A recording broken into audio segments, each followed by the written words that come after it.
You have to learn to cap success.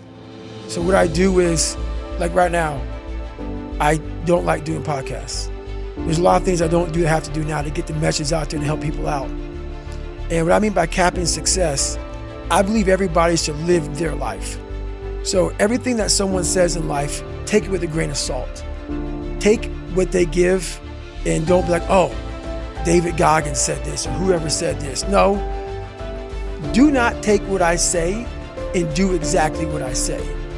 So for me, what makes me who I am, because my mission is very different than yours or anybody else's. I have to go into a situation knowing, okay, I'm a guy who wants to make people better. For people to get better, I have to continuously get better myself. For me to do that, I can't just say, oh, I have this resume, the resume is there forever, I'm good.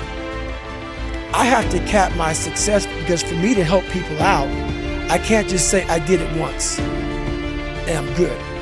I have to continue to reinvent the wheel of the mind and figure out more and more ways for you to pull. Because if I have a cookie cutter message, it may hit 5 people out of 25. You just failed.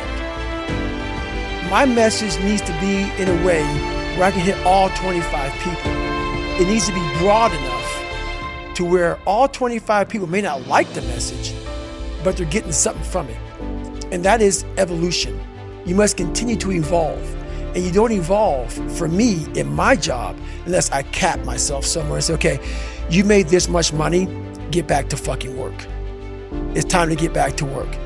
Stop hearing yourself talk, get off the podcast, don't be on social media too much, cut out all the fucking noise, get back to the fucking mental lab, because that's where the knowledge came from. So for me, I must cap myself so I can come back with better, more unique knowledge versus the all that cookie cutter knowledge that's out there. All the knowledge for myself comes from that place. It doesn't come from the place of success. My knowledge does not come from the place of, because for me, like, I built Goggins from the ground up. I was born David Goggins. David Goggins wasn't good enough. He was a scared, bullied, abused kid who struggled in life. And that kid, whenever something got tough, no matter how hard I trained, no matter how ready I was, whenever something got tough for me, David Goggins, the real David Goggins, would come out and he would quit. So I realized this over a period of time. So I had to build Goggins. And in that process, I had to go back to that mental lab. And that mental lab is at scratch. That mental lab is in that trained humility. And so that's where I get better. I get better when I'm digging holes in the ground, when I'm waking up early knowing I don't have to do these things. That's where I get better. So it's important to stay hungry. It's important to stay hungry, but it's important more to stay humble within that hunger. So while you're hungry, a lot of people are hungry, but humility is everything.